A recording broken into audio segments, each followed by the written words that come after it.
porque vamos a empezar con un tema, ¿no? Que Doctor, está por... disculpe, Sí, dime, disculpe, doctor, buenos días. Soy Alison Macote. Creo que no. a ver cómo están, ¿ya? Ok, doctor, gracias. Vamos a empezar con un cuadro o con un tema, ¿no? Que es el síndrome dispéptico. Síndrome dispéptico, que la teoría lo tienen el día de mañana, de todas maneras, entonces avanzamos y eso va a ser de gran ayuda para ustedes. ¿Por qué de gran ayuda?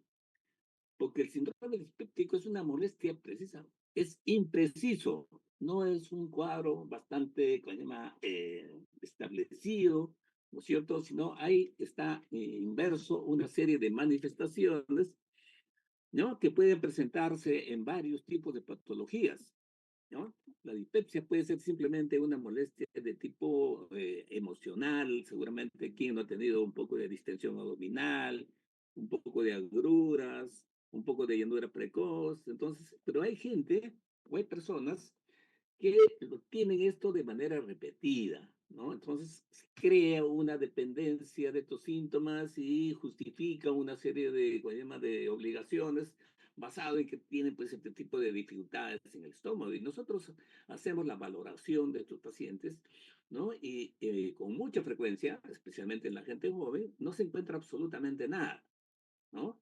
Entonces, esto califica lo que se llama la dispepsia de tipo funcional. Y es un problema tremendo, porque esto van a tener que enfrentar en fundamentalmente en la consulta externa. Este es el molesto fundamental, la consulta externa. La patología digestiva es bastante amplia y mucho hay de un desorden de tipo neurogénico, ¿no? Emocional, afectivo, ¿no? Entonces, dentro de ellos está obviamente el síndrome llamado dispéptico. Pero hay que tener en cuenta también, y van a ver ustedes que más adelante, estas mismas molestias que pueden obedecer simplemente a problemas funcionales, a problemas obviamente de desequilibrio emocional, qué sé yo, también pueden estar relacionados con molestias de tipo orgánica, ¿ya? Orgánica. Entonces, frente a una dispepsia, hay que hacer la diferenciación si es simplemente funcional, ¿no es cierto? O sea, no hay ninguna lesión en el aparato digestivo, ¿no? O se trata de una dispepsia, pero que tiene un trasfondo de tipo orgánico. Y el trasfondo de tipo orgánico, lamentablemente, puede tener no solamente con cuadros simples como una inflamación, una irritación, sino inclusive con problemas de tipo neuroformativo. Entonces hay que tener muchísimo cuidado. Entonces, para entrar se llama, en el tema, ¿no? Hay que tener en cuenta que la dispepsia, ¿cierto? Acá tienen ustedes la definición, ¿cierto? Son molestias correspondientes al tracto gastrointestinal superior, ¿no? Ya con eso ya decimos bastante.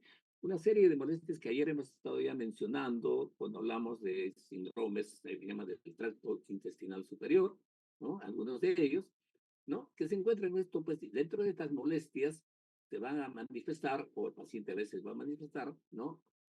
Síndrome doloroso en el hemiabdomen superior, ¿no? Entonces, cuando tenemos un síndrome doloroso en el hemiabdomen superior, no necesariamente va a estar ocasionado por un cuadro de tipo orgánico, sino puede ser molestias, obviamente, simplemente de tipo funcionales. Bueno, otra molestia, y vamos a ir poco a poco, vamos a ir estableciendo categorías, ¿no? Para que ustedes se den cuenta, entonces, en qué momento estas molestias pueden tener un trasfondo orgánico y hay que evaluar más concienzudamente al paciente.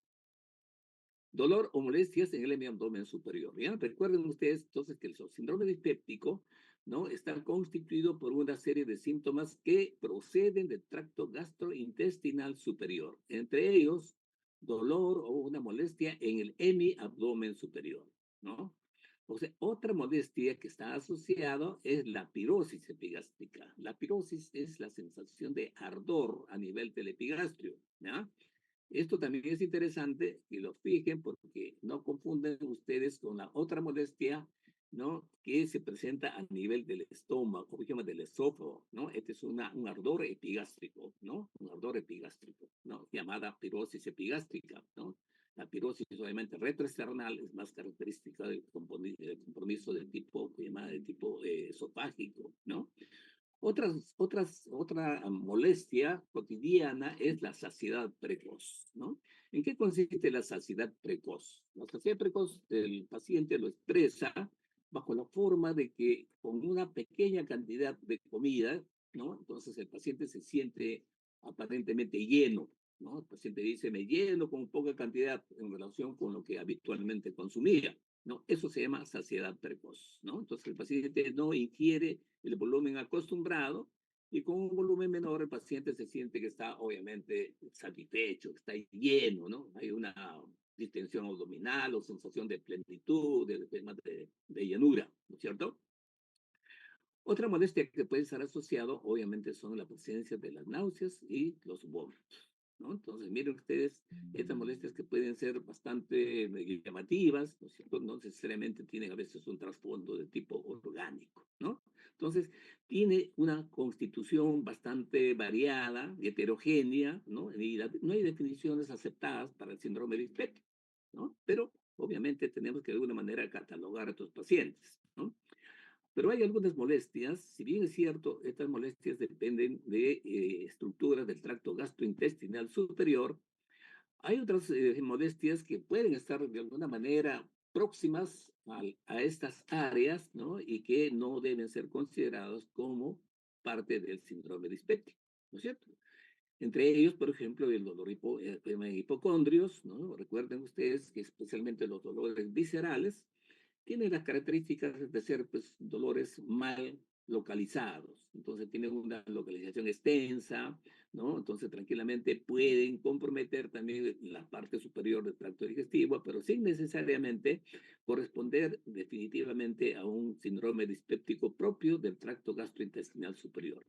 Entonces, el dolor en los hipocondrios, especialmente en las disfunciones de tipo hepatobiliares, no se considera dentro del cuadro de una dispepsia, ¿no? Entonces, para tratar de uniformizar los criterios de diagnóstico, ¿no es cierto?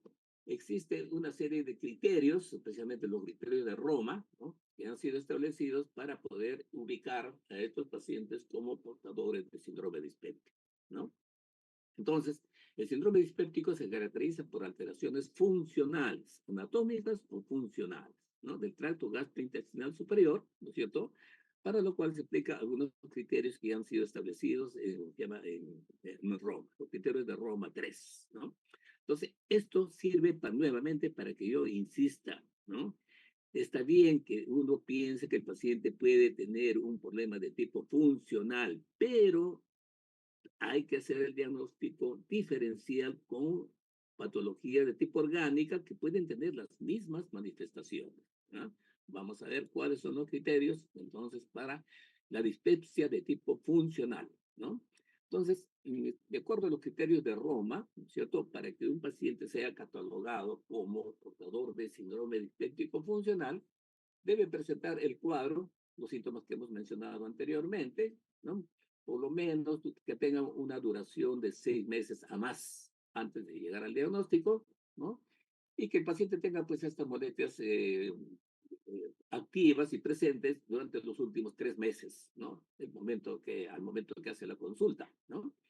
Y dentro de las molestias, nuevamente, la sensación de plenitud postprandial, el paciente se llena rápidamente con una pequeña cantidad de comida, ¿no? Saciedad precoz, paciente ya no quiere comer, estoy lleno, ¿no? Molestias de dolor epigástrico y ardor epigástrico, ¿no? Entonces, en ausencia de una alteración estructural, ¿no es cierto?, en las cuales hay que hacer, cuando las manifestaciones son muy intensas, probablemente hay que complementar con algunos estudios, ¿no es cierto?, endoscopía alta y algunos otros análisis, ¿no es cierto?, que de alguna manera nos puedan explicar la presencia de una molestia de tipo orgánica. Descartado una molestia de tipo orgánica, la dispepsia es catalogada como una dispepsia de tipo funcional, ¿no?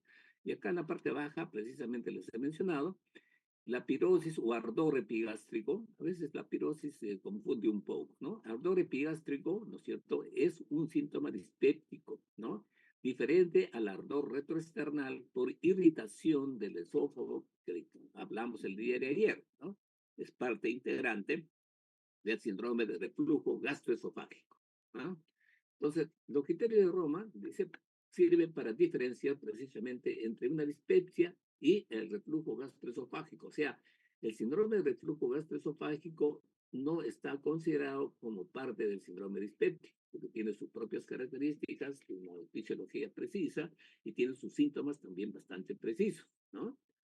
Entonces, cualquier manifestación o síntoma atribuible al tracto gastrointestinal superior, ¿no es cierto? Obviamente debe ser debido a que en la práctica no es posible diferenciar las entidades, debe ser obviamente considerada inicialmente como un síndrome dispéptico, descartando las posibles causas orgánicas subyacentes, ¿no? Entonces, hay los criterios de Roma, como he mencionado, que están acá, ¿no? Entonces, dentro del punto de vista de diagnóstico diferencial de la dispepsia, ¿cierto? Tienen ustedes una dispepsia de tipo funcional versus una dispepsia de tipo orgánica, ¿no? Esto es muy semejante a la división que hicimos cuando hablamos de disnea, por ejemplo, la disnea psicógena, entonces, obviamente funcional sería el equivalente de psicógena, ¿no? Y obviamente la disnea orgánica, cuando hay una lesión en el pulmón, en la parte respiratoria, etcétera, etcétera. Acá obviamente la dispepsia orgánica, ¿no es cierto? Cuando hay una causa que puede ser tranquilamente demostrada mediante un proceso de evaluación del paciente. Entonces, los criterios para una dispepsia de tipo funcional, ¿no es cierto? Entonces, tienen esta situación que ya hemos mencionado, plenitud postprandial, saciedad precoz, ya saben ustedes, ¿no? Síndrome dolorosos epigástricos, ¿no es cierto? A veces de tipo urente, de ahí el nombre de pirosis se llama epigástrica, ¿no es cierto? Que puede ser intermitente, puede ser moderado. Estas molestias, obviamente, son dependientes de las características psicológicas, la estructura emocional del paciente, ¿no? Hay pacientes que pueden tener ligera molestia que no le dan importancia, pero hay pacientes que están una y otra vez en los consultorios, ya presentando estas dificultades, que le arde el estómago, que se le distiende el este, que tiene muchos gases, que tiene, obviamente, no puede comer porque se llena rápido. Entonces, es un dolor de cabeza realmente cuando nosotros vemos este tipo de pacientes porque vienen una y otra vez. Y los tratamientos, obviamente, cuando se les dan, ¿no es cierto? Pensando que tienen una parte orgánica, obviamente no tienen ningún efecto, ¿no? Y los pacientes vienen una y otra vez. Pero como les digo, hay que tener muchísimo cuidado porque estas mismas molestias pueden estar asociadas a cuadros orgánicos, ¿no? Entonces, si además existe algún dato adicional, ¿no es cierto?, que pueda justificar, obviamente, o que pueda ser un poco extraño frente a las molestias que tiene el paciente, entonces debemos hacer estudios complementarios para descartar causas orgánicas. Y dentro de las causas orgánicas, miren ustedes lo que puede ocurrir. El paciente puede tener una úlcera péptica, ¿no? Puede tener también, obviamente, una gastritis, una gastroduodenitis demostrable endoscópicamente, ¿no? Y que puede tener tratamiento, ¿no? También puede tener esofagitis, pero nuevamente estamos haciendo la diferenciación entre pirosis retroesternal y el ardor epigástrico, ¿no? Pero de todas maneras, debido a la proximidad y la cercanía, hay que tener en cuenta la posibilidad también de procesos obviamente localizados a nivel de la porción próxima al estómago del esófago, o sea, las esofagitis de diversa naturaleza.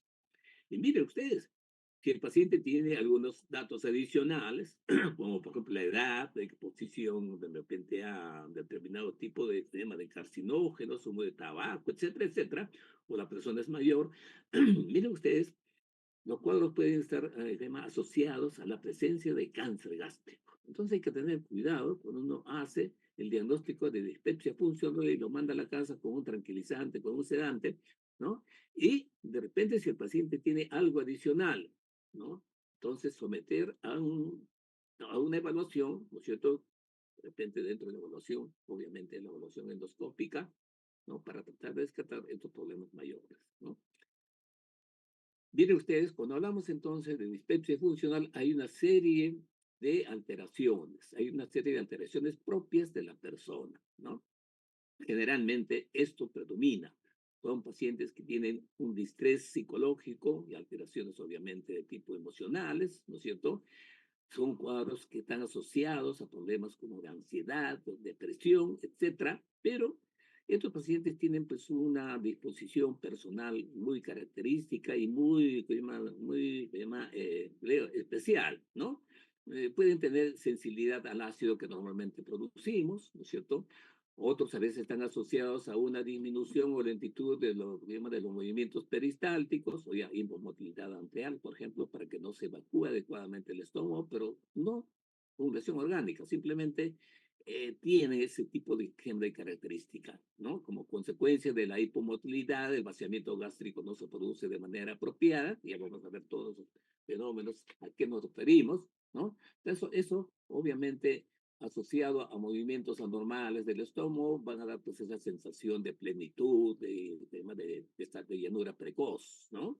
También se describe hipersensibilidad gástrico-duodenal frente a las propias secreciones que normalmente tenemos, ¿no?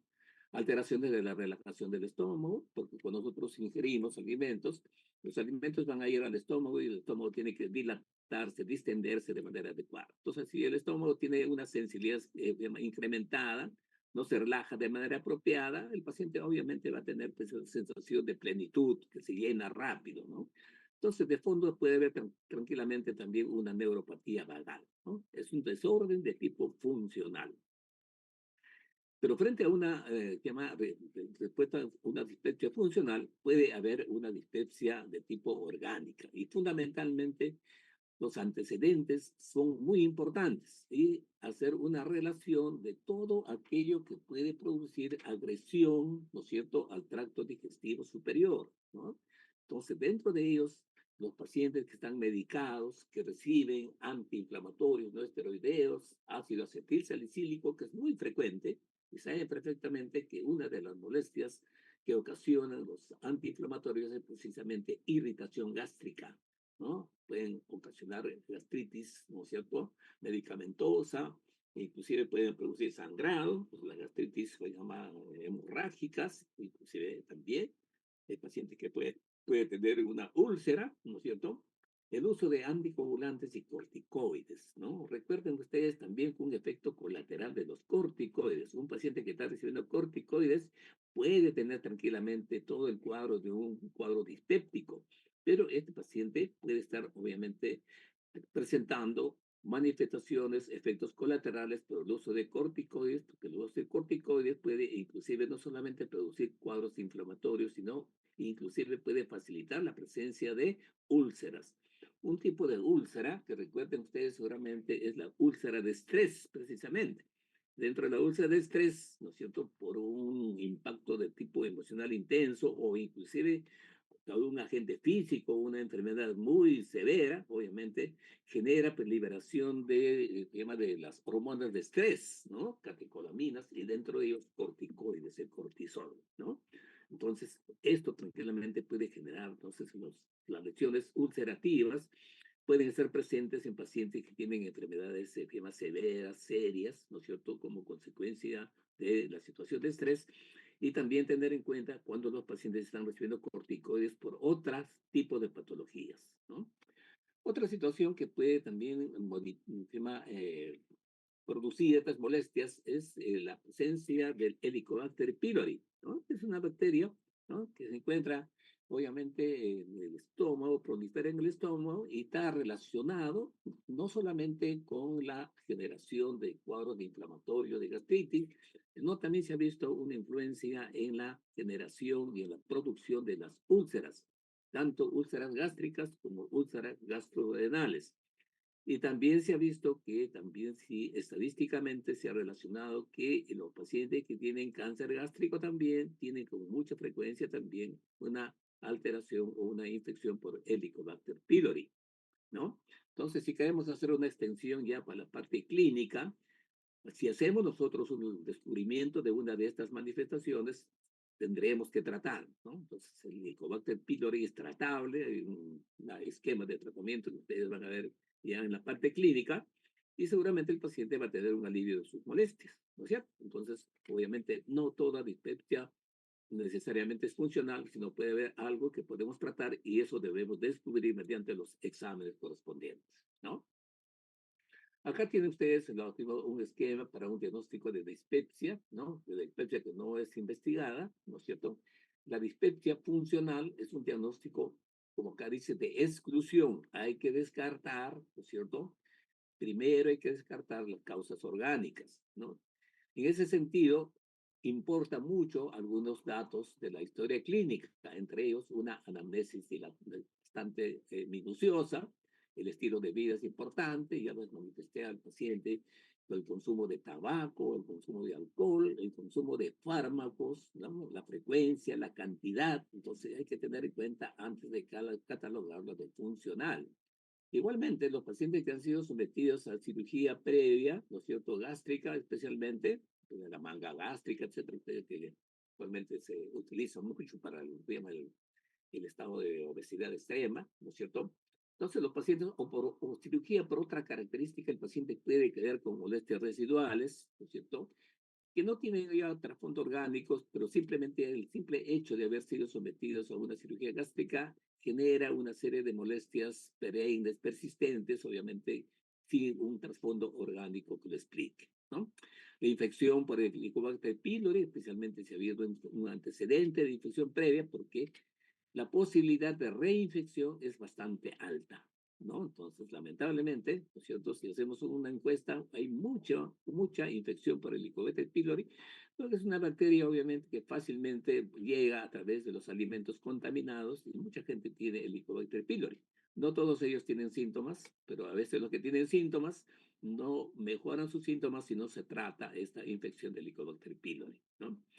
Importa también, especialmente si un paciente, obviamente ya ligeramente de mayor, de 40, 35, 40 años, viene y tiene antecedentes familiares de cáncer gástrico, ¿no es cierto? Hay que extremar y hacer el diagnóstico diferencial con estas patologías. Seguramente una endoscopía y ver los exámenes generales, porque el paciente puede tener de repente anemia asociada. Entonces, obviamente, juntando todas las molestias, de alguna manera salen de lo que es una dispepsia de tipo funcional y me ponen en alerta para ser un poquito más exhaustivos en la valoración. Ya no en la valoración de tipo semiológica seguramente, sino ya en la instrumentación. Eso es lo que debe hacerse y lo que debemos nosotros orientar de repente al especialista para que pueda discernir si se trata simplemente de un problema funcional o se trata ya de un problema orgánico, ¿no? Exploración física generalmente es normal, no hay mayor molestia, salvo que el paciente tenga pues una molestia bastante notoria, ¿no es cierto? Un problema expansivo gástrico de repente, una masa abdominal, ¿no? O el paciente tenga, bueno, asitis, que de alguna manera puede también, obviamente, originar, ¿no es cierto?, o facilitar la presencia de estos síntomas. Pruebas complementarias, obviamente, análisis, endoscopía, ya hemos mencionado, y pruebas también no invasivas, tenemos pruebas obviamente para descartar infección del tema del Helicobacter pylori a través de una valoración del aliento, ¿no? Hay marcadores, pero también a través de una biopsia gástrica también se puede hacer el diagnóstico de infección por el Helicobacter pylori, ¿ya? Entonces, ese es el mensaje en cuanto al síndrome dispéptico, porque muchas de las molestias que nosotros hemos visto vamos a ver y vamos a repetir de manera, ¿no?, en patologías de otra estructura, ¿no es cierto?, que es el estómago, ¿no?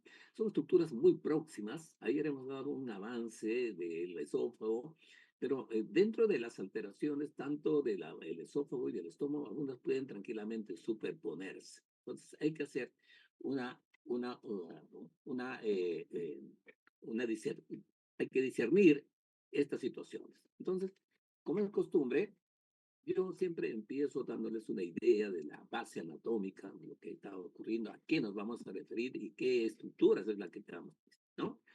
Entonces, el estómago tiene acá un recuerdo anatómico, ¿no es cierto? Entonces, recuerden ustedes que el estómago empieza en la unión esófago-gástrica, ¿no es cierto? Y la presencia de esta, se llama, la desembocadura del esófago es lateral, ¿no es cierto? Formando lo que se llama el ángulo de His, ¿no? Entonces, este es un órgano abdominal, ¿no es cierto? El más próximo al tracto digestivo, ¿no es cierto? La parte esta obviamente se denomina cardias, ¿no es cierto? El cardias, ¿no? Y esta angulación, el ángulo de Kiss, ¿no? Entonces el cardias tiene esta característica, es la unión de prácticamente del esófago con el estómago, ¿no? Entonces está inmediatamente proximal al cardias se encuentra el esfínter esofágico inferior. Este es lo que les he mencionado, el esfínter esofágico inferior está en esta parte, ¿no es cierto? Y es un esfínter que tiene una representación anatómica muy característica y bastante notoria, a diferencia del esfínter esofágico superior, que les dije a ustedes que es más funcional que orgánico. Esto es importante porque es una de las barreras ¿cierto? Antirreflujo, ¿cierto? Y el estómago se extiende distalmente, miren ustedes, hasta esta otra parte donde se encuentra en contacto con el duodeno, ¿no es cierto? Y la última parte sería obviamente el píloro, ¿no? El píloro que también obviamente funciona como una especie también de válvula, ¿no es cierto? ¿No? Es lo que llama el pílori, ¿no? Y toda la estructura que está por detrás del píloro es el antropílori, ¿no? La estructura antropilórica.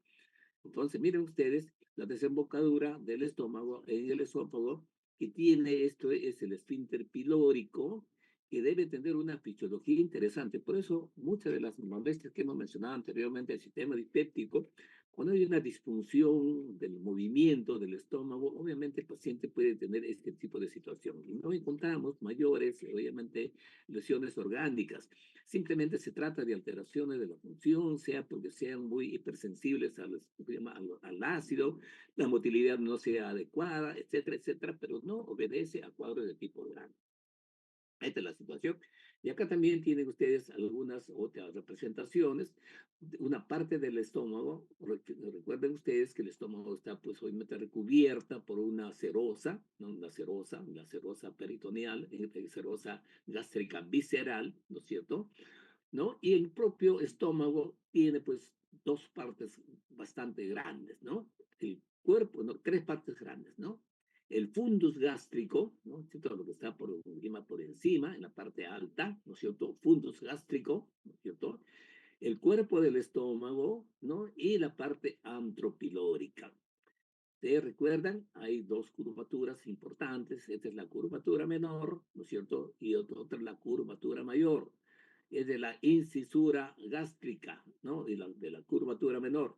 En el momento que la curvatura menor se está haciendo ya horizontal, es la zona de marcaje del antro gástrico. El antro gástrico que se va a continuar con el esfínter, con el píloro, ¿no es cierto? Y termina en el esfínter pilórico, ¿sí? Para que el contenido obviamente se vierta al duodeno, ¿no es cierto?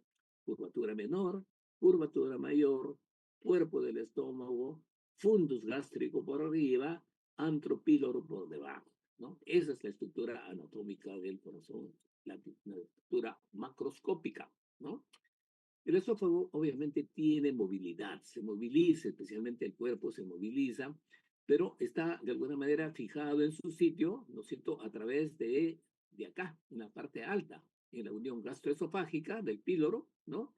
Está obviamente, tiene una fijación, ¿no? Con estructuras obviamente del hiato, ¿no? Del hiato esofágico producida por ¿no? Por el diafragma, ¿no es cierto?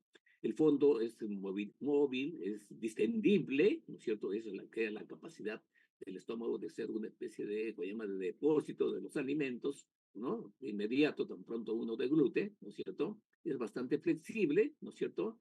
Y en la parte alta, recuerden ustedes, está limitado por el diafragma, ¿no? Y lateralmente, ¿no es cierto? Está limitado lateralmente por el vaso, ¿no? El cuerpo es la parte más grande del clima y tiene una representación interesante en cuanto a las estructuras histológicas que vamos a ver. Solamente en el cuerpo recuerden ustedes la curvatura menor y la curvatura mayor, ¿no? Dicho sea de paso, las lesiones ulcerativas son más frecuentes a nivel de la curvatura menor, ¿no? Antes que la curvatura mayor, ¿no? Entonces, en cuanto a la parte donde se realiza la escotadura, ¿no es cierto?, del tema angular del píloro, ahí es la zona de inicio de la zona antropilórica, ¿no? Se produce miren ustedes, una dirección prácticamente horizontal en forma abrupta y que termina finalmente, ¿no es cierto?, en la válvula hemapilórica, ¿no? A este nivel también existe otro importante que se llama zona de fijación, ¿no es cierto? Entonces, aquí comienza, ¿no es cierto? También la fijación, ¿no? Del estómago. Entonces el estómago está fijado pues en la parte alta, ¿no es cierto? Y en la parte baja, siendo el cuerpo generalmente más móvil en relación al resto de las estructuras, ¿ya? Entonces, la localización mayormente es a nivel del abdomen superior. Hemos dicho que es un órgano representativo de la zona del epigastrio, ¿no? Pero miren ustedes las relaciones que puede tener, y esto es importante para explicar muchas de las molestias que pueden tener. Lateralmente, hacia el lado derecho, miren, está cruzado, lo que les he mencionado, por la lengüeta hepática, ¿no? La lengüeta hepática es lo que llama el lóbulo izquierdo, ¿no es cierto?, en la parte alta, que está cruzando prácticamente la parte anterior del estómago, ¿no? En la parte de la izquierda, entonces, obviamente, este es el lóbulo. El diafragma está por la parte de arriba, ¿no es cierto? Y delimita conjuntamente con la día del estómago con las estructuras torácicas. Hacia abajo, miren ustedes, está pegado hacia el colon transverso, ¿no es cierto? Y lateralmente en el lado izquierdo hacia con el vaso, ¿no? Con el vaso. Estas son las zonas de ubicación, ¿no? En la parte alta, una estructura muy interesante que hemos hablado el día de ayer. Miren ustedes acá en la representación gráfica, ¿no? Es el esfínter esofágico superior, ¿no? O, perdón, inferior, ¿no? Se encuentra a 2 a 3 centímetros por debajo del hiato esofágico. Miren ustedes, entonces, el esfínter esofágico inferior es más una estructura que está por debajo del diafragma, ligeramente por debajo del diafragma, ¿no? Y tiene que resistir entonces los efectos de la presión positiva del abdomen, ¿no? Para que no haya el reflujo, ¿no? Muy bien. Entonces también el ligamento gastroesplénico une la curvatura mayor también con el vaso, es una ligadura, ¿no? Ya cuando hablamos de la parte microscópica, hay que tener en cuenta, miren ustedes en el lado izquierdo, la serie de capas que tiene, ¿no? La pared del estómago, ¿no? Tiene una mucosa, una submucosa, ¿no es cierto? Pero en la parte importante, la parte externa está revestida, obviamente, por la serosa. La serosa visceral que recubre al estómago, ¿no? La capa muscular está por debajo de ellas, hay tres capas, llaman de distribución bastante característica que permite que el estómago funcione como una especie de batidora cuando llega al estómago, ¿no? Entonces, para tratar de mezclar, ¿no es cierto?, los componentes de los alimentos que han sido obviamente deglutidos, ¿no? Hay una capa media circular, que se llama cerca al píloro, que se engrosa precisamente para formar lo que se llama el esfínter pilórico, ¿no? Una capa externa también longitudinal que permite, por supuesto, el acortamiento del estómago durante su funcionamiento. Recuerden ustedes que en la mucosa, ¿cierto?, que tiene una serie de fibras, ¿no es cierto?, y tiene vasos linfáticos y también vasos sanguíneos, ¿no? Y una estructura interesante desde el punto de vista nervioso, que es el plexo de Meissner, que es responsable de los movimientos peristálticos, ¿no?, autonómicos de la víscera, ¿no? Finalmente la mucosa, ¿no?, que es el epitelio superficial, que es completamente irregular, como ustedes han visto ustedes acá, ¿no es cierto? Y tienen una representación en la parte derecha de una glándula gástrica, ¿no es cierto? Una estructura, miren ustedes, bastante profunda, ¿no? Y que tiene una serie de células, ¿no es cierto? Es un epitelio cilíndrico, como ya hemos mencionado anteriormente, y tiene una serie de células, ¿no?, encargadas de la producción de productos tanto de protección como son las células mucosas, ¿no?, glándulas mucosas, pero también células encargadas de la producción de sustancias necesarias para la digestión, ¿no? Recuerden ustedes, lo más importante son las células parietales, ¿no es cierto?, las células principales, ¿no es cierto?, y las células secretoras de moco. Pero también hay otro tipo de células que vamos a ir mencionando, ¿no? Porque dentro de la función del estómago, ¿no es cierto?, se producen secreciones y para ello se requiere la presencia de otras secreciones como son la gastrina, ¿no?, que es un péptido que se produce, ¿no?, por efecto de las células G, o sea, las células de gastrina, ¿no? Y también hay otras células, obviamente, que producen también somatostatinas, son las células B, la somatostatina. La gastrina, recuerden ustedes, es una célula interesante para estimular la secreción gástrica, ¿no?, de enzimas gástricas. Y la somatostatina más bien se contrapone o disminuye la posibilidad de la secreción, ¿no? Entonces vamos a ver la fisiología de manera un poco rápida, ¿no? Acá tienen ustedes la separación más notoria que hemos mencionado, el esófago, el esfínter esofágico superior, miren ustedes el cardias, ¿no es cierto? Miren ustedes el esfínter esofágico superior, es prácticamente una zona intermedia entre torácica y abdominal, el fundus gástrico, el cuerpo, ¿no es cierto?, donde hay una cantidad muy importante de células parietales principales, ¿no es cierto?, el antro, donde fundamentalmente se encuentran las células G, encargadas de la producción de gastrina, y finalmente, obviamente, tienen ustedes el píloro, ¿no es cierto?, donde se va a producir ya la salida del contenido gástrico hacia la primera parte del intestino delgado, ¿no? Hay una distribución, una suerte de distribución de estas células. Todas las células que hemos mencionado no están distribuidas de manera uniforme, ¿ya? En el fundus, en la parte alta, ¿no? Y en el cuerpo, obviamente, predominan las células, obviamente, o son células o glándulas tubulares más extensas, ¿no es cierto? En el antro son más ramificadas, ¿ya? Acá en la parte del cardias, la mayoría de las células son secretoras de moco, por protección. En el fondo, ¿no es cierto? Acá en el fundus gástrico también hay pocas células parietales, mientras que en el antro y en el píloro prácticamente no hay células parietales, ¿no? No hay células parietales. Fundamentalmente en el antro se producen más las células encargadas de la producción de, que se llama de gastrina, las células G. Bueno, acá solamente una suerte de los tipos de células. Simplemente para que recuerden ustedes, esto obviamente no es muy necesario, ¿no? Que lo tengan, pues, ¿no? Pero es necesario, siempre es bueno que conozcan ustedes. La célula parietal, ¿no es cierto? Mire, es encargada, ¿no es cierto? Fundamentalmente en el cuerpo, está encargada de la producción del factor intrínseco y la secreción de ácido. Entonces, recuerden ustedes, es importante.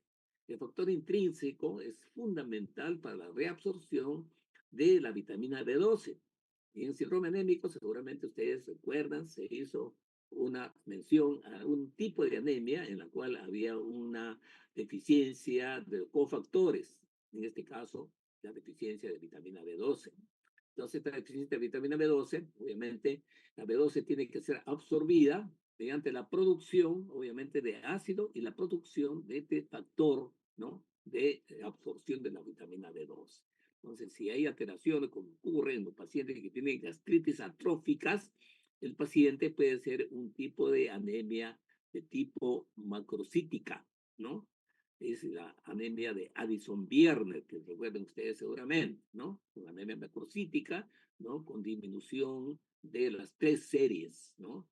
Entonces, la anemia de tipo macrocítico o megaloblástica, ustedes quieren. Hay células mucosas tanto claro, en el cuerpo y en el antro, obviamente, fundamentalmente en el cuerpo y en el antro, como protección. También tenemos las células principales, especialmente en el cuerpo del estómago, encargado de la producción de la otra enzima característica, que es la pepsina, interviene en la degradación de las proteínas, ¿no? También hay otras células encargadas de producción, también miren ustedes, de prostaglandinas y secreción, obviamente, también del bicarbonato, pero una retroproducción del bicarbonato. Recuerden ustedes que en la fisiología de la producción de hidrogeniones, tan pronto se produce hidrogeniones, hay una producción retrógrada de bicarbonato, ¿no? Entonces, eso es interesante cuando hablamos de la fisiología de las lesiones gástricas por los antiinflamatorios, ¿no? Hay células enterocromafines que producen histamina. La histamina es un estimulante de la secreción gástrica, ¿cómo se llama? La gastrina, ¿no? La somatostatina. La somatostatina que se produce en el antro, más bien se contrapone con el efecto de la gastrina, disminuye la producción de gastrina, ¿no? Y también se ha visto que existe un péptido liberador de gastrina, o sea que hay un péptido que antecede a la liberación de la gastrina. Y también hay neuronas entéricas que producen otro tipo y otra de función endocrina, que es la grelina, que de alguna manera nos da la sensación de saciedad, obviamente, no de saciedad, de llenura del estómago. Ahora, una vez que hemos conocido ya la parte anatómica y microscópica, ¿no es cierto? Vamos a ver cuál es la función del estómago y de ahí vamos a deducir las molestias que puede presentar el paciente. Una función es el almacenamiento. Hemos mencionado que las paredes del estómago son distendibles, fácilmente distendibles, ¿no es cierto? Y si hacemos un recuerdo de la cantidad de alimentos que nosotros ingerimos, obviamente el estómago tiene una capacidad tremenda de poder, como se llama, recepcionar un alimento, ¿no? El volumen promedio que nosotros ingerimos, obviamente en una dieta, obviamente a veces excede el litro, litro y medio, a veces 2 litros, ¿no? Entonces, obviamente, el estómago se distiende fácilmente y no existe precisamente ningún tipo de molestia, ¿no? Claro que cuando ya uno llega a su tope, siente que uno tiene el estómago lleno, dice, me he llenado, ya tengo una plenitud del estómago, pues es una plenitud fisiológica porque el estómago obviamente se encuentra lleno, ¿no? Entonces, la principal función del estómago, ¿no es cierto?, es obviamente la recepción, pero no solamente la recepción, sino también continuar con la digestión que ya se inició en la boca. Iniciamos que en la boca ya había una digestión parcial, especialmente de los carbohidratos, ¿no? Entonces, obviamente, una de ellas es el almacenamiento del estómago, ¿no? Entonces, una alteración de este almacenamiento del estómago es lo que va a dar lo que les he mencionado de la plenitud gástrica. Si por alguna circunstancia el estómago está irritado o está infiltrado de repente por algún tipo de patología, puede ser neoplástica, entonces las paredes se tornan un poco rígidas, entonces no pueden distenderse y el paciente obviamente siente, obviamente que se llena precozmente, ¿no? Entonces el almacenamiento disminuye, el paciente se ve forzado a comer una menor cantidad de alimentos y si esto es persistente, ¿no es cierto? Y se está acompañado de algunas otras molestias, entonces esta función es importantísima, ¿no? El otro problema es de que tan pronto lleguen los alimentos y se continúa con el proceso digestivo, le dije merced a la presencia y a la distribución de los músculos, obviamente se va a producir como una especie de batido, ¿no? Del contenido gástrico, ¿no? Y una vez que se ha mezclado adecuadamente con las enzimas digestivas, ¿no es cierto? Este contenido va a ser evacuado finalmente hacia el duodeno. Eso se llama vaciamiento gástrico, ¿ya? El vaciamiento gástrico, si bien es cierto, depende del tipo de comida, pero generalmente tiene un proceso entre 3 horas, 2 y media, 3 horas, 3 horas, 3 horas y media es el vaciamiento gástrico. ¿No? Es lo que nosotros tenemos pues, como costumbre, de acuerdo a nuestras costumbres de alimentación, ¿no es cierto? Tomamos el desayuno a las 7 y media, 8 de la mañana, a las 11 ya estamos con el estómago vacío y queremos comer, ¿no es cierto? Entonces, ese es el tiempo de vaciamiento gástrico normal. Entonces, cuando hay problemas, ¿no es cierto?, en la propulsión de alimentos, como ocurre en la dispepsia funcional, o hay un problema de tipo orgánico que impida la salida, obviamente, de manera fácil, ¿no es cierto?, del contenido gástrico, el paciente va a tener, obviamente, también, ¿no es cierto?, como consecuencia de ella, va a tener nuevamente plenitud. El paciente se siente lleno, más de las 3 horas, 4 horas, 5 horas, el paciente obviamente todavía se siente con el estómago lleno, ¿no? Que puede ser funcional o puede ser anatómico, ¿no es cierto? Eso es en relación al vaciamiento gástrico. Recuerden también que el vaciamiento gástrico es más fácil, por supuesto, en los pacientes que ingieren predominantemente carbohidratos, ¿no? Y más bien es difícil y más lento y seguramente por experiencia propia, seguramente cuando uno ingiere proteínas, especialmente grasas, ¿no? Las comidas con abundante grasa, con abundante proteínas, obviamente eh, crean una plenitud gástrica mayor que las comidas que tienen predominantemente carbohidratos, ¿no? Una comida china, obviamente en 1 hora y media, 2 horas uno ya está con el estómago vacío, pero se van ustedes a una parrillada, pues de esas ustedes obviamente están 2 o 3 o 4 horas, obviamente todavía con el estómago lleno, ¿no? Pero el vaciamiento obviamente debe estar dentro de un rango determinado. Entonces, una patología o una molestia que puede estar asociado a problemas de, inclusive de tipo orgánicos, ¿no es cierto?, va a estar en relación con retardo del vaciamiento gástrico, ¿no? Entonces, el vaciamiento gástrico, si no se cumple, va a acumularse en el estómago, ¿no? Y eso se llama residuo gástrico, ¿ya? El residuo gástrico en condiciones normales. Una persona que quiere su alimento en la última comida a las 7, 8 de la noche, ¿no? Al día siguiente, temprano, antes de desayuno, nosotros le ponemos una sonda y le sacamos el contenido gástrico, eso se llama residuo gástrico, o sea, no debe exceder los 100 centímetros. Generalmente es entre 70 80 centímetros, es el residuo gástrico fisiológico, que solamente son secreciones gástricas, nada más, mucos, etcétera, ¿no es cierto? Pero cuando el paciente tiene alteración del vaciamiento gástrico, ¿no es cierto? El paciente va a tener residuos, obviamente, de la dieta que ha tenido el paciente, ¿no? Entonces, eso va a incrementarse. Ya el paciente ya no tendrá solamente 100, tendrá 200, 300, 500, dependiendo, obviamente, de el tiempo y del grado de, obviamente, de impedimento del vaciamiento gástrico. Y eso es importante. Recuerden ustedes que una patología frecuente en el estómago y de importancia categórica es la neoplasia gástrica. Y la mayor cantidad de neoplasias gástricas están obviamente en la zona antropilórica. Entonces, una manifestación del síndrome de cáncer gástrico, ¿no? De localización antropilórica, es el retardo del vaciamiento gástrico. Y cuando nosotros hacemos, obviamente, un sondaje, encontramos que el residuo gástrico está por encima después de 400 o 500 centímetros, ¿no? Y muchas veces encontramos, obviamente, restos alimentarios del paciente que no ha podido ser evacuado. Eso significa que el paciente tiene, obviamente, problemas en el vaciamiento gástrico. Ahora, este vaciamiento gástrico también puede ser ligeramente funcional. El vaciamiento gástrico funcional generalmente pues no excede de 250, ¿no?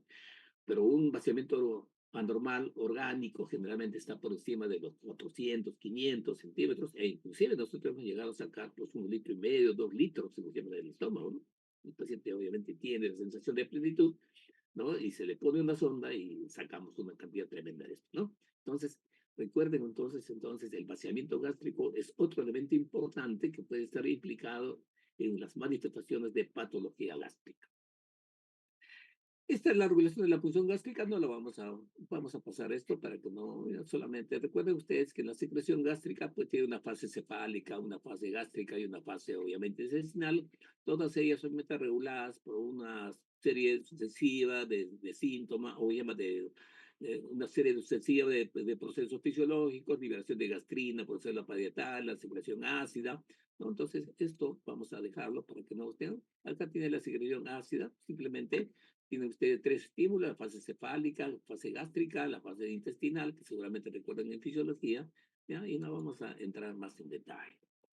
Entonces, vamos a hacer ahora el interrogatorio. ¿Qué síntomas van a encontrar? Y miren ustedes, seguramente lo que han hecho ustedes ya en la parte teórica sobre dolor abdominal se va a repetir acá, ¿no? Y es importante que uno describa de manera apropiada todas las características asociadas.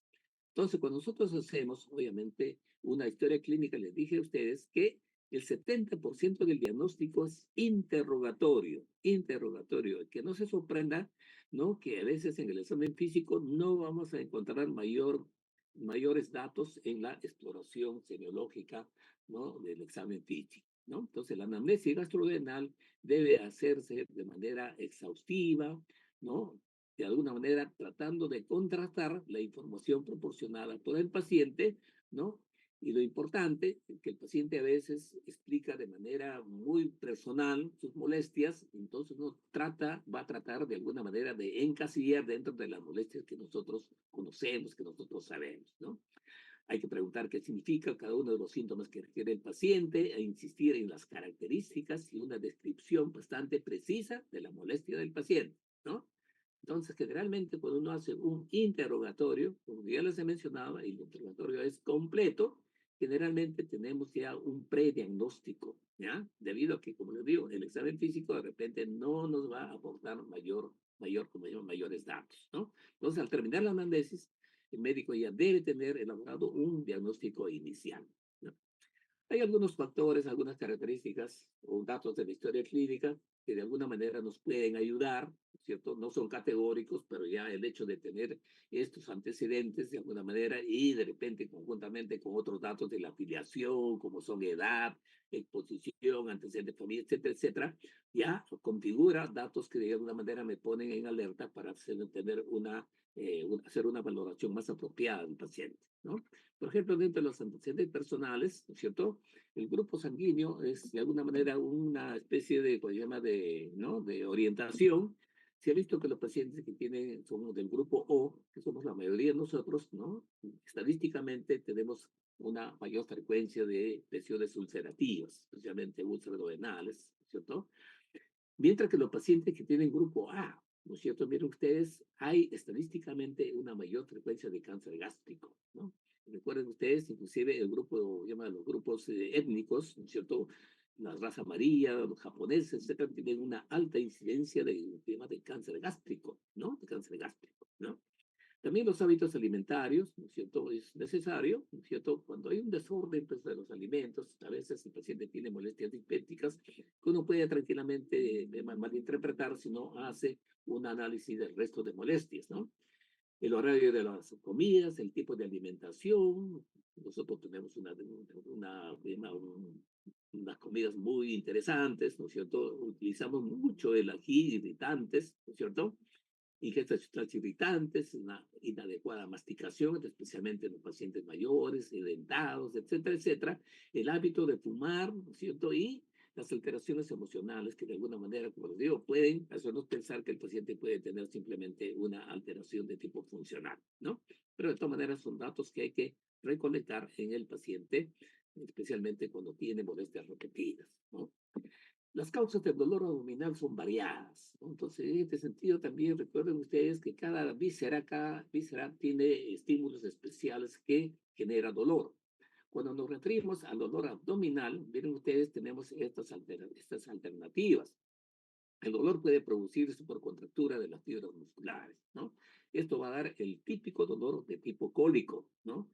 Y el cólico se presenta simplemente cuando hay una contracción, ¿no es cierto?, del músculo o hay una obstrucción, un impedimento, entonces, del tránsito, ¿no?, del contenido, ¿no? Entonces, en ese momento, la víscera trata de contraerse para vencer la resistencia, ¿no es cierto? Y eso va a generar, obviamente, dolor. Entonces, el espasmo muscular o de la musculatura lisa genera dolor y el dolor es de tipo cólico, básicamente, ¿no?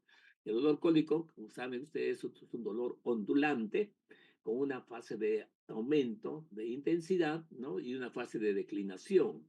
Esto se debe a que durante la fase de contracción hay un consumo que se llama de ATPs, ¿no es cierto? Y como los ATPs tienen una cierta cantidad, entonces durante la contracción se consume ATPs, obviamente, y cuando disminuye los ATPs, la musculatura se relaja un poco hasta que nuevamente se cargue, ¿no? Y nuevamente entre en un espasmo nuevamente. Por eso el dolor cólico es un dolor de tipo cíclico característico y de alguna manera hemos sentido en alguna ocasión, ¿no?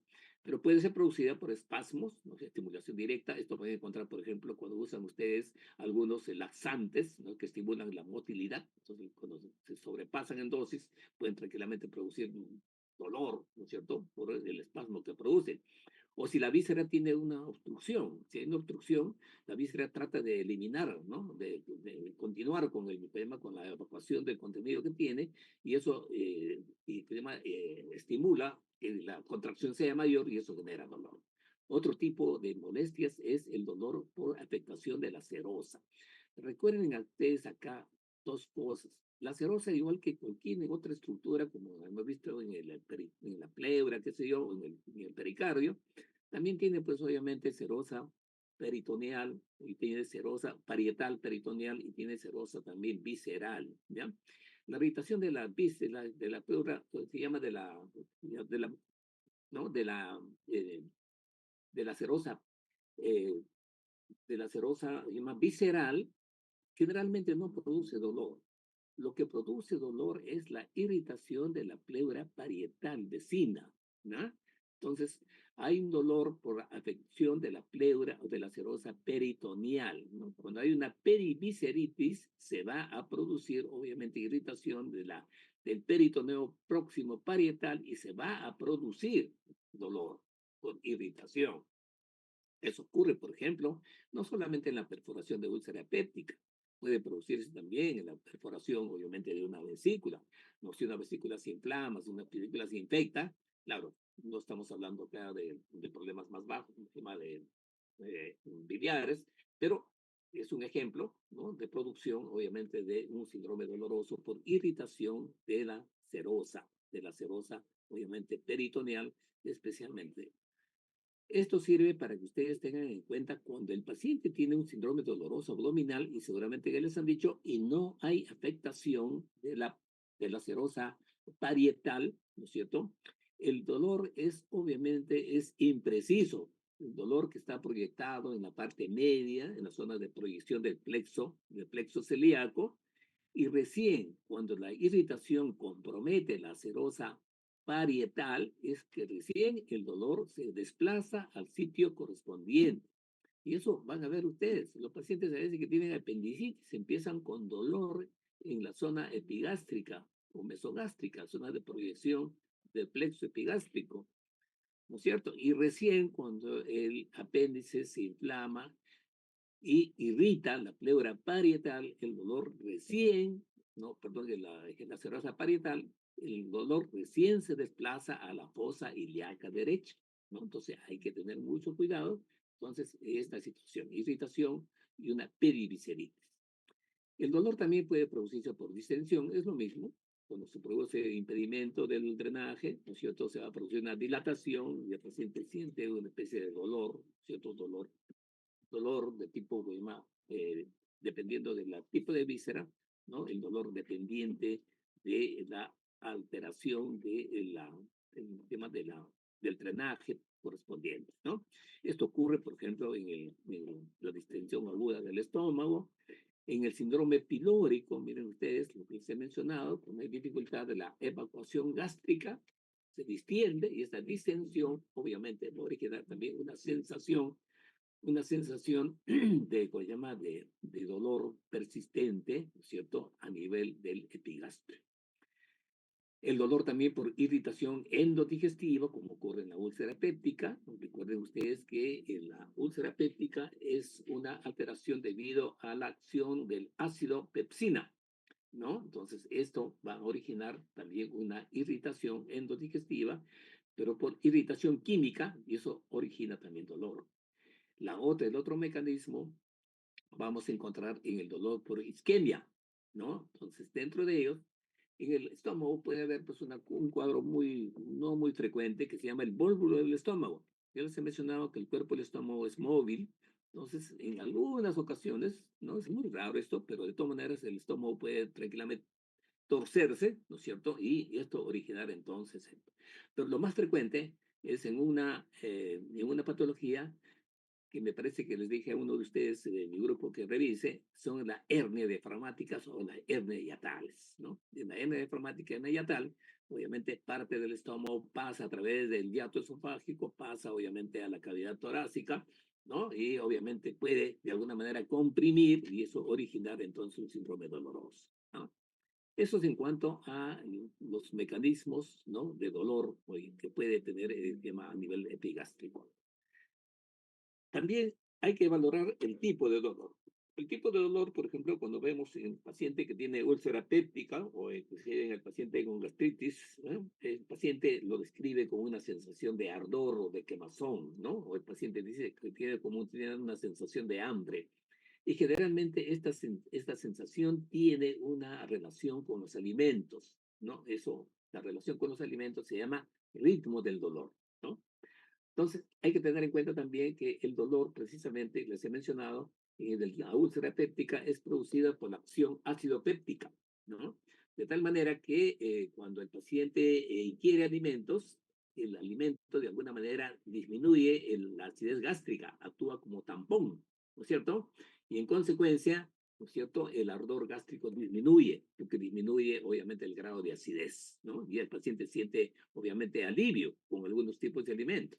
Entonces, el paciente tiene ardor, ingiere su desayuno, el paciente le calma de la molestia, ya ha ocurrido ya el vaciamiento gástrico, ¿no? A las 11, 12, nuevamente el estómago está vacío, nuevamente el paciente tiene la molestia, ingiere alimentos y así sucesivamente. Eso es lo que se llama el ritmo de dolor en el paciente que tiene síndrome ulceroso. El dolor también puede presentarse en la irritación gástrica, en la gastritis, ¿no es cierto? ¿No? El dolor en el tipo de úlcera, generalmente el paciente lo puede señalar con un dedo. Es un dolor muy localizado en la parte alta, en la parte del epigastrio. Mientras en el dolor de la gastritis, el paciente obviamente, si bien lo puede referir como ardor o quemazón, pero generalmente lo refiere con la palma de la mano. Es más extenso, ¿no? Entonces, y esto puede estar relacionado, ¿no? Con la ingesta de alimentos, ¿no? especialmente después de la ingesta de alimentos irritantes. O sea, en la gastritis, los alimentos incrementan el dolor, mientras que en la úlcera, los alimentos más bien tienden a disminuir, ¿ya? Pero obviamente alimentos que de alguna manera, y el paciente inclusive a veces dice, ¿no? Hay un alimento que a mí me refresca el estómago, ¿no? Entonces, claro, si se ingiere alimentos irritantes sobre una úlcera, obviamente el cuadro será mayor, ¿no? En cuanto a la gastritis, sí, definitivamente, más bien los alimentos más bien incrementan, ¿no? Y más aún si el paciente ingiere irritantes como pimienta, condimentos, café, etcétera, etcétera, o ingesta de medicamentos, ¿no? ¿No? Inclusive a veces la gastritis puede presentarse con dolor abdominal y también con distensión abdominal que puede diferenciarse de cualquier otro tipo de patología, ¿no?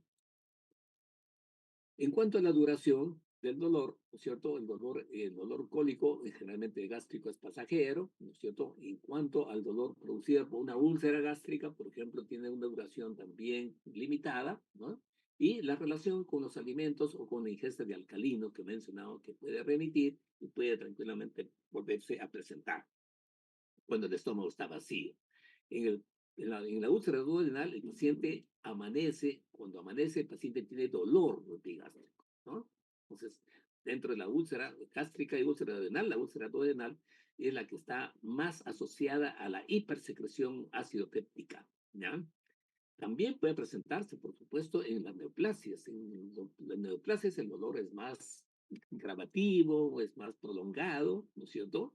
De repente no muy intenso, la intensidad es variable, pero el dolor está pegado y perenne en el paciente que tiene una neoplasia gástrica.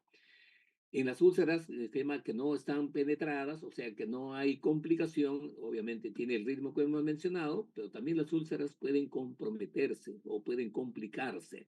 Una complicación se llama penetración.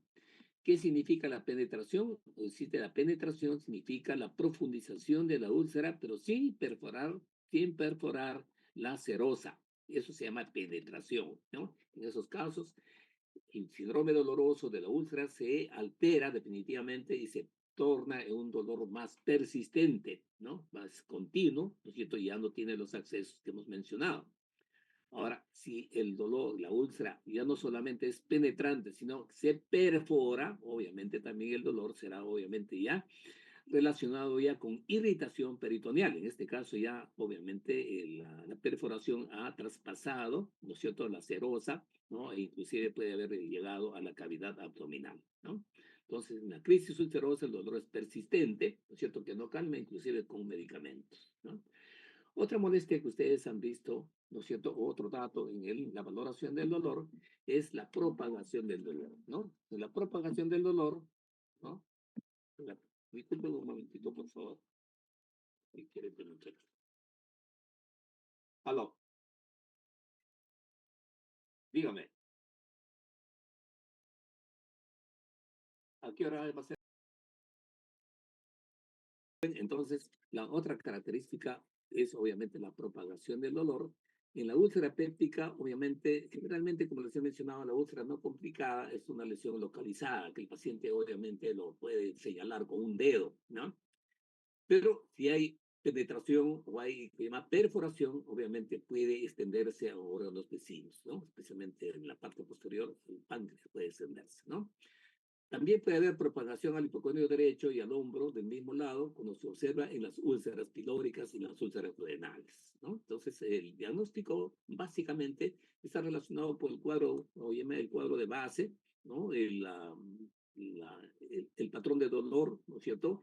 Y si encontramos que se ha modificado de alguna manera, entonces hay que pensar probablemente en una complicación de un síndrome ulceroso, ¿no?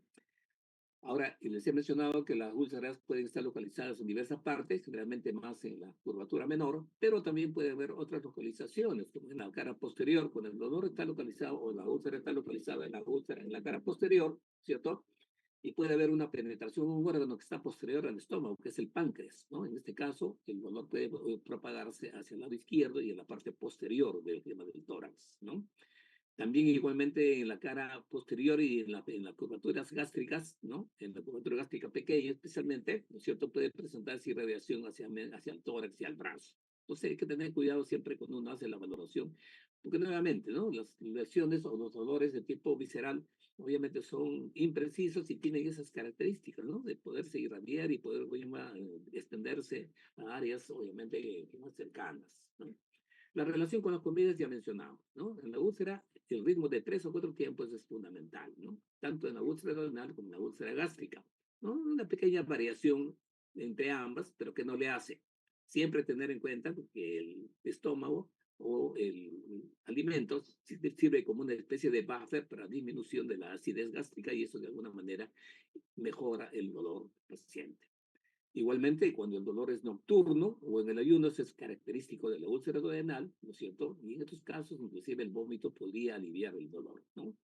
Cuando el dolor es continuo y progresivo, más está en relación con neoplasias gástricas, ¿no? Y si ha habido una complicación de una úlcera duodenal, como hemos mencionado. En cuanto a la evolución, le hemos mencionado, eso se llama periodicidad del dolor, ¿no? Lo que hemos visto, las variaciones en el día es el ritmo del dolor.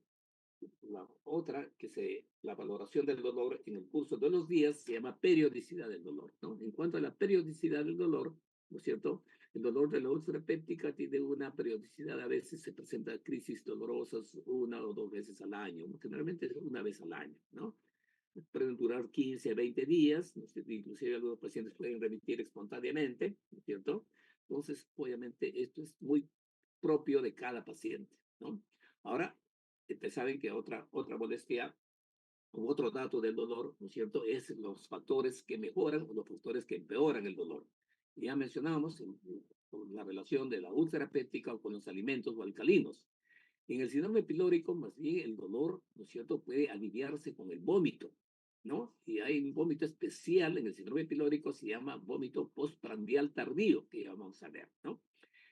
La dieta inadecuada, también el estrés emocional, etcétera, el tabaquismo puede exacerbar, obviamente, los dolores de tipo ulceroso, ¿no es cierto? Los pacientes que tienen, obviamente, hernia hiatal, que tienen reflujo gastroesofágico, los dolores a veces se incrementan con el decúbito, especialmente cuando el paciente se agacha hacia adelante y después de haber ingerido alimentos, ¿no? Más bien, cuando el paciente está en posición de pie, ¿no es cierto? Los pacientes que tienen úlcera o que tienen hernia diafragmática, más bien cede la molestia por efecto de la gravedad, ¿no? Entonces, hay que hacer una serie de diagnósticos diferenciales. Miren ustedes, en síndrome doloroso a nivel epigástrico, ¿no es cierto? Infarto del miocardio. Miren ustedes, la esofagitis especialmente puede tranquilamente confundir. Y recuerden ustedes que el infarto de cara diafragmática, ¿no?, produce un dolor referido al epigastrio, ¿no? Igualmente la pancreatitis, las apendicitis agudas iniciales, que son referidas, como les he mencionado, al epigastrio y mesogastrio, ¿no? Algunas afecciones vesiculares, ¿no es cierto? Recuerden las neumonías, ¿no es cierto?, próximas, ¿no? Ayer hablamos de la distribución de algunas estructuras anatómicas en relación con la topografía abdominal, ¿no es cierto? Y algunas otras molestias menores que hay que descartar mediante un interrogatorio minucioso. Una patología frecuente es obviamente la úlcera péptica y vamos a darles algunas ideas con respecto a la úlcera péptica, ¿no? Acá tienen ustedes un esquema muy interesante, ¿no?, que de alguna manera explica cómo se produce la lesión ulcerosa, ¿no?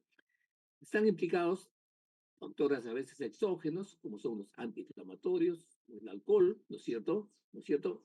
Y hay algunos también factores aparentemente contradictorios, ¿no? Recuerden ustedes que los factores endógenos, entre ellos están el reflujo biliar, así como hay un reflujo gastroesofágico, también puede haber un reflujo duodeno-gástrico, ¿no? Teniendo en cuenta que en el duodeno, más bien se llama el pH, más bien tiende a ser un pH alcalino, ¿sí? Obviamente, ¿no? Y mire ustedes, como el estómago no está preparado para estos cambios de pH, obviamente estos factores endógenos pueden también actuar de manera negativa, ¿no? Pero en última instancia, ¿no es cierto?, todo está relacionado, ¿no es cierto?, también con el incremento de la producción de ácido pepsina, ¿no? Entonces, frente a la producción de ácido pepsina y frente a estos factores que hemos mencionado, tanto externos como internos, existe una barrera defensiva, ¿ya? La primera barrera defensiva es la producción de moco y bicarbonato.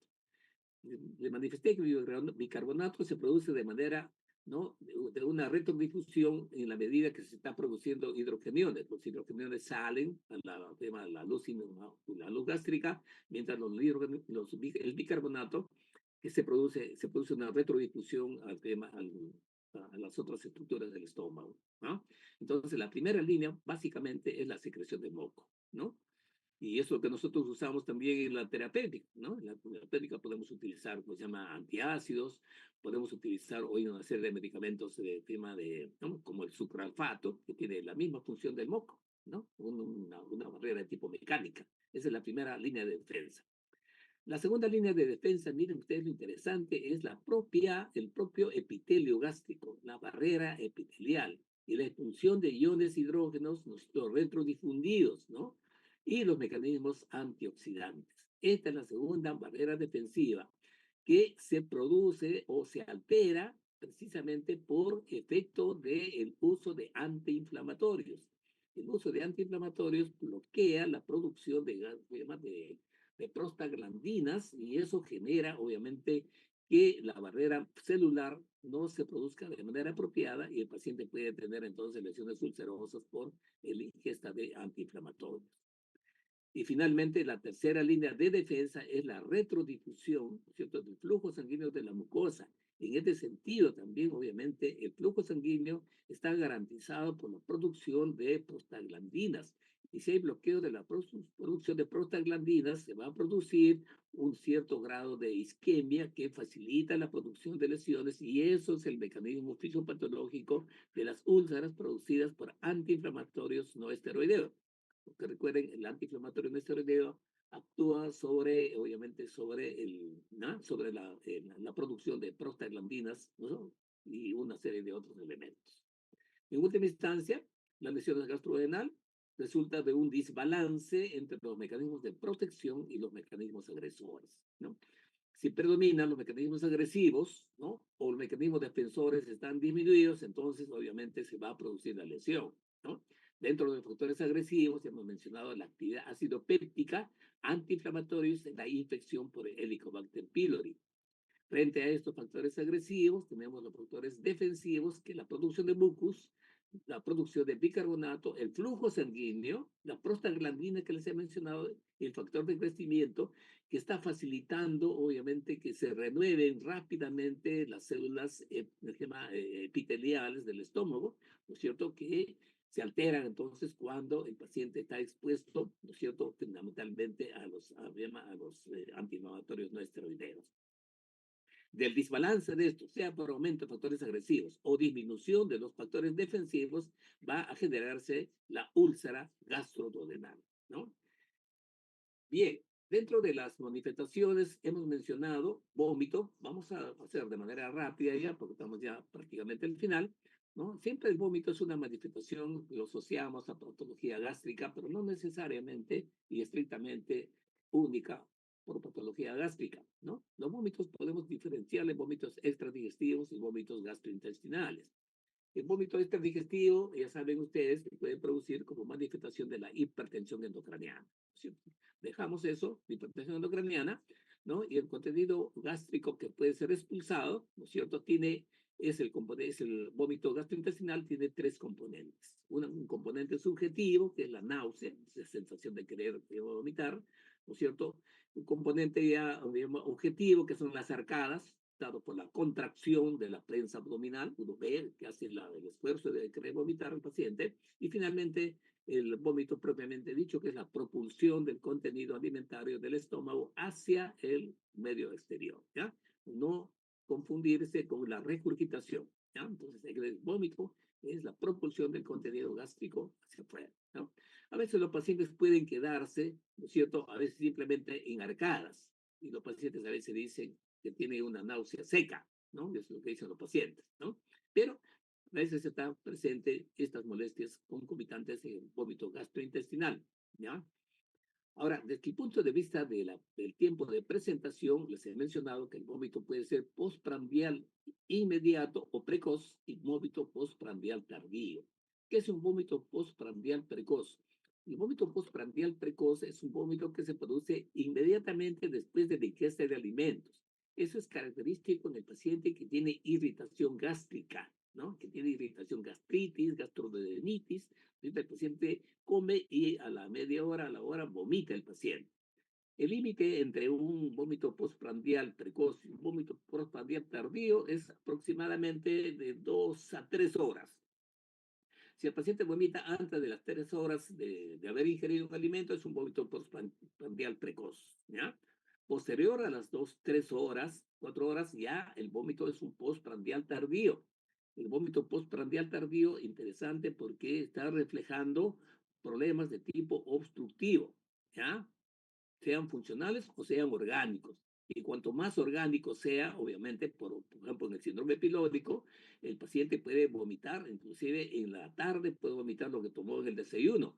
Y en los casos extremos, el paciente inclusive puede vomitar lo que comió el día anterior. Entonces hay que hacer un análisis apropiado, ¿no es cierto?, de qué interrogar, qué tipo de vómito ha presentado el paciente, cuántas, qué tipo de contenido ha tenido el alimento, o sea, o el vómito, etcétera, para eh, catalogar que el paciente tenga un síndrome de un vómito postprandial tardío, ¿no?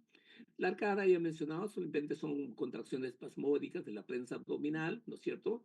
¿No? Eh, eh, con la boca cerrada, paciente solamente no hay ningún tipo de propulsión, ¿no es cierto? Precede al vómito definitivamente. La náusea es una sensación más subjetiva, solamente de querer vomitar. Paciente asociado puede tener manifestaciones índole psicosomática, puede tener sudoración, palidez, etcétera, etcétera, ¿no es cierto? Pero durante las náuseas, el paciente, el tono gástrico más bien está disminuido. El paciente quiere vomitar, pero no puede, ¿no? Entonces, eso obviamente es obviamente la náusea, ¿no? La náusea. Entonces, hay más bien una hipotonía, el tono del duodeno y el yodo están, obviamente, pueden estar aumentados, pero obviamente están disminuidos el tono gástrico, ¿cierto? Y el vómito se produce cuando ya el contenido gástrico es expulsado violentamente, ¿no? Entonces se produce por contracción, ¿no es cierto?, abdominal, de la prensa abdominal, relajación del cardias, ¿no es cierto?, mientras el pílor se encuentra contraído y de esa manera se produce entonces la evacuación del contenido gástrico. Hay que hacer un análisis apropiado, obviamente, del vómito, de acuerdo al material expulsado, los retos alimentarios, ¿no es cierto? Pueden ser acuosos, pueden ser mucosos, pueden ser biliosos, ¿no? Pueden ser porráceos. El vómito porráceo es un vómito de sangre digerida e inclusive podría ser fecaloideos. Estos vómitos fecaloideos vamos a ver cuando hablamos de ilio, síndromes de obstrucción intestinal, especialmente de obstrucción intestinal baja. Eso lo vamos a hacer en ilio. Pero obviamente en el estómago lo que van a encontrar ustedes son los vómitos postprandiales, ¿no es cierto? Alimentarios, postprandiales alimentarios tardíos inclusive, ¿no es cierto? La comida que ingirió el día anterior, ¿no? Si hay reflujo duodeno gástrico, el paciente podrá tener un vómito de tipo bilioso, ¿no? Entonces, y lógicamente, dependiendo de la enfermedad, puede haber pequeños sangrados, entonces el vómito puede ser borracio, inclusive el vómito puede ser completamente hemorrágico, ¿no? Puede haber una hematemesis, ¿no? En relación con la ingesta de alimentos, obviamente el vómito se presenta en ayunas, básicamente en los pacientes que tienen úlceras gástricas o obstrucción o síndrome pilórico, ¿no? El síndrome pilórico, se ha mencionado, el vómito se caracteriza por tener un gran volumen, son fétidos, porque obviamente son comidas o restos alimentarios retenidos, ¿cierto? Y obviamente se fermentan, entonces el paciente tiene una fetidez, obviamente, en el vómito y inclusive una halitosis, ¿no? Cuando la obstrucción pilórica no es completa, el paciente puede tener bilis, ¿ya? Pero si es completa, es muy difícil, no hay presencia de bilis y el vómito es postprandial tardío, característico del síndrome pilórico. Acá tiene el vómito postprandial tardío, ¿no es cierto? Se puede presentar en pacientes, obviamente, que tienen una úlcera péptica cerca al píloro, lo llaman yustas pilóricas, y fundamentalmente en el cáncer gástrico. Acá nos están hablando de que hay un problema en la evacuación gástrica, en el vaciamiento gástrico que estábamos mencionando, ¿ya? En consecuencia, el residuo gástrico va a estar tremendamente incrementado, ¿no es cierto? Y el vómito va a ser postprandial tardío, ¿no? El vómito en relación con el dolor, la gastroenteritis, obviamente el cuadro del vómito es prácticamente mejora, el dolor mejora con el vómito, desaparece, ¿no es cierto? Y en la estenosis pilórica y duodenal, ¿no? También el paciente puede tener un cierto alivio de la molestia, ¿no? En cuanto al olor y sabor, el ácido es ácido agrio en el paciente que tiene úlceras pépticas o acidez, ¿no? O secreción ácido péptica al paciente, puede ser insípido, inodoro en el paciente que tiene gastritis atrófica, fecaloideo, como les he mencionado, en la obstrucción intestinal, pútrido en los pacientes que tienen disbacteriosis y retención gástrica, ¿no? Como ocurre en las neoplasias gástricas, ¿no es cierto? Si el paciente tiene reflujo biliar, el vómito será de características amargas, ¿no? Olor y sabor, ya hemos mencionado, agrio, insípido, inodoro, fecaloideo, pútrido. Entonces hay que, de alguna manera, tratar de indagar sobre estas características. En cuanto a la cronología, los vómitos pueden ser matutinos, tan pronto el paciente despierte. Eso se encuentra en el paciente alcohólico, o el paciente que tiene consume mucho tabaco, en el paciente también en la uremia, en la insuficiencia renal y en la hipotensión endocraniana, el paciente puede tener vómitos matutinos predominantes. Postprandial precoz, hemos mencionado en la úlcera péptica y obviamente, en la gastritis. Postprandial tardío o retencionista, mira, acá dicen de 3 y 10 horas, ¿no es cierto? Cuando hay alteración del vaciamiento gástrico por estenosis pilórica, ¿ya? Acá la causa más frecuente, obviamente, y más, que llama riesgosa para el paciente, obviamente, es una neoplasia, ¿no? Pero también, obviamente, puede encontrarse en las úlceras pilóricas, ¿no es cierto? Entonces acá, lógicamente, el estudio endoscópico es importantísimo para poder precisar las cosas, ¿no? El dolor puede ser nocturno en la hernia del hiato, ¿no es cierto? El tiempo de evolución, los vómitos comienzan de comienzo reciente se deben a intoxicaciones, los vómitos prolongados pueden ser psicógenos por alteraciones motoras o pueden ser por problemas obstructivos, como hemos mencionado anteriormente. La pirosis, ya hemos mencionado, que es una sensación de ardor retroesternal de la zona citoidea, que atiende detrás del esternón, ¿no es cierto?, característico de la lleva del síndrome esofágico, ¿no? Aumenta en el decúbito por aumento de la presión intraabdominal, y justo lo que dijimos el día de ayer, ¿no es cierto?, y es una forma de presentación característica del síndrome de reflujo gastroesofágico. La dispepsia, bueno, ya lo mencionamos, vamos a ver. Otras molestias que pueden estar asociadas son el eructo, ¿no es cierto?, la expulsión de gases, obviamente, del estómago, ¿no es cierto?, al exterior, ¿no es cierto? La aerofagia, que a veces está asociada al eructo, la aerofagia, el paciente ingiere, obviamente, sí, incorpora aire, porque a veces come y toma líquidos, simultáneamente, o el paciente de manera nerviosa a veces ingiere aire, deglute aire, ¿no? Y a veces, de alguna manera, entra en un círculo vicioso de aerofagia y eructo, ¿no? Que son molestias que, si bien es cierto, no tiene trascendencia, pero en algún momento algún paciente puede molestarles por esta causa, ¿no? Halitosis, obviamente, que es un aliento bastante fuerte, un paciente que tiene vómitos retentivos, por ejemplo, en el cáncer gástrico, ¿no es cierto?, en el absceso pulmonar, obviamente, la halitosis no solamente es digestivo, alteraciones del hepatito que ya son molestias de índole general, ¿no es cierto?, dependiendo de la patología del paciente. Miren ustedes, el síndrome pilórico, finalmente, el que hemos mencionado, ¿cierto?, pueden estar asociadas a úlcera duodenal pilórica, prepilórica, cáncer antropilórico, hipertrofia del píloro, cáncer de cabeza de páncreas, perivasculitis prepilórica, fístula, etcétera.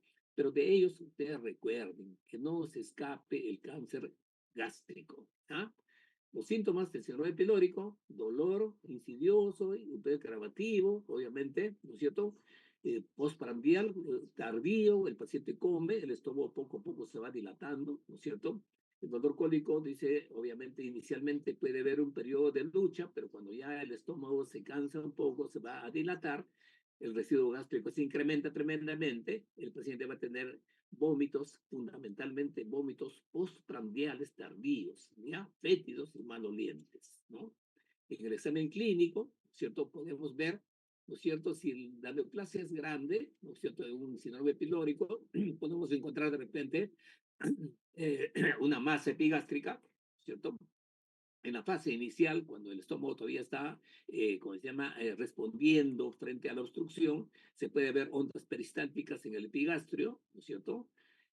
La masa tumoral puede palparse en algunos casos, o la distensión abdominal también puede palparse a nivel del epigastrio, ¿no?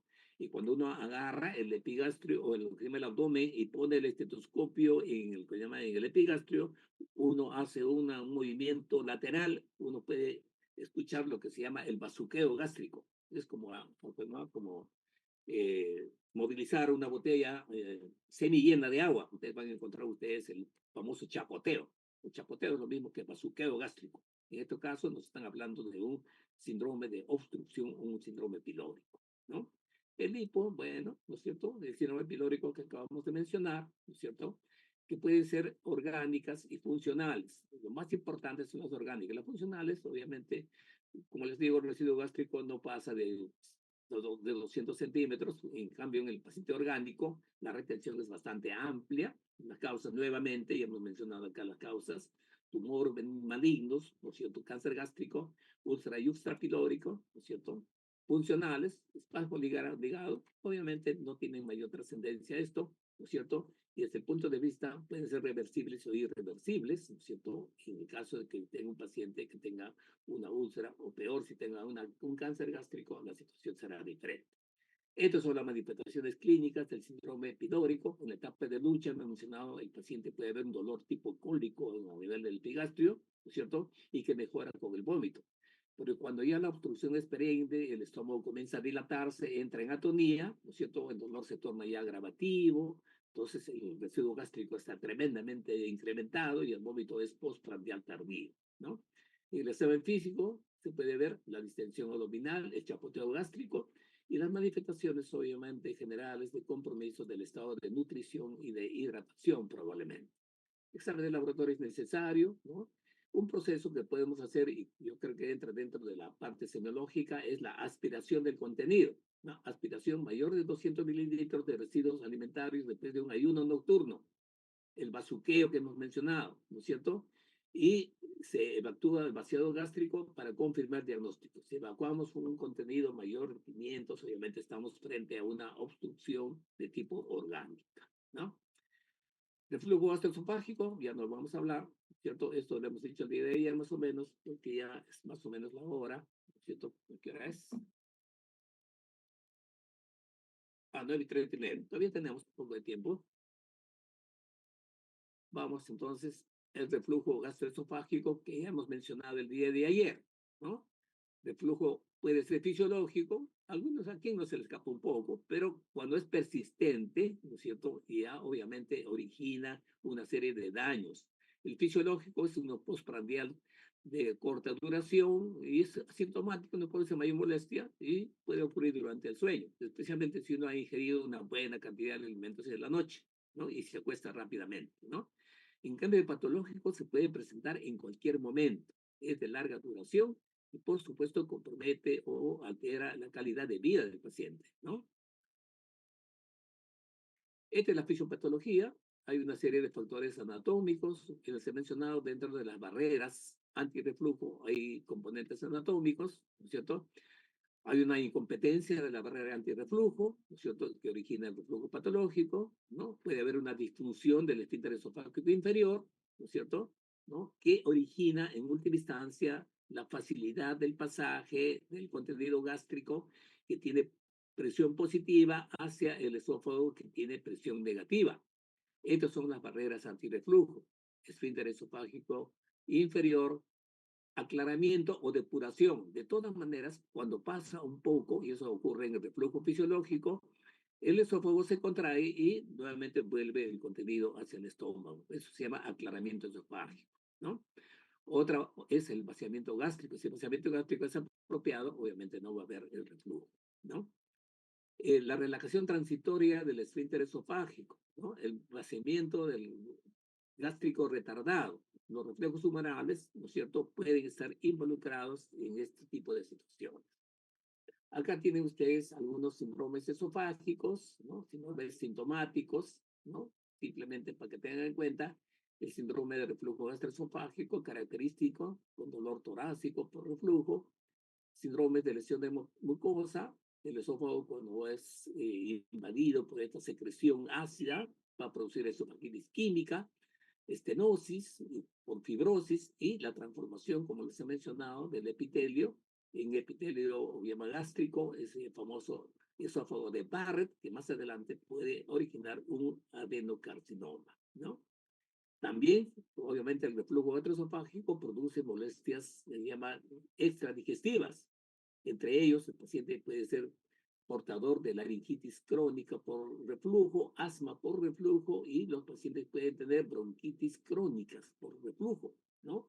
O faringitis, sinusitis, inclusive fibrosis pulmonar, obviamente, y bronquitis crónica recurrente, ¿no? Esas son las manifestaciones extradigestivas del reflujo gastroesofágico. Bien, chicos, el cuadro es bastante largo, hay mucho que, bueno, ya complementaremos en la parte ya práctica cuando vemos los pacientes. ¿Tienen ustedes alguna pregunta? Hola, Todo claro, doctor. todo claro. Muy bien. Doctor, más bien quisiera hacer una pregunta acerca del seminario del sábado. Al grupo 1, al grupo que estamos con usted, nos toca seminario el día sábado. De Hemorragia digestiva y dolor abdominal. hemorragia digestiva alta. Y ya, No, en general dice hemorragia digestiva. no, pues hemorragia digestiva, En el ya. sílabo está así, hemorragia Bueno, digestiva y dolor hay que abdominal. diferenciar entonces hemorragia digestiva alta de hemorragia digestiva baja. Tienen que